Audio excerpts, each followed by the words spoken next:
Hello. হ্যাঁ, কী গো, কথা বলবে না?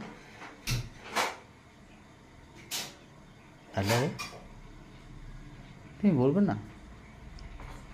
একবারও কথা বলবে না? হ্যালো, কী গো,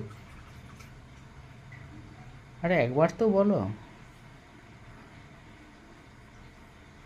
তুমি যদি নাই বা বলবে কথা, তাহলে কেন আমায় আশা দিয়েছিলে? কেন বা মনের মধ্যে এইভাবে ফিলিংস জাগিয়েছিলে? কি তুমি, কি তুমি কেন করছো এভাবে? এভাবে করো না। আমি যদি বুঝতে পারতাম একবারও, না সত্যি বলছি, একবারও যদি বুঝতে পারতাম, তাহলে এভাবে আমি করতাম? ভাবতাম না তোমার কথা।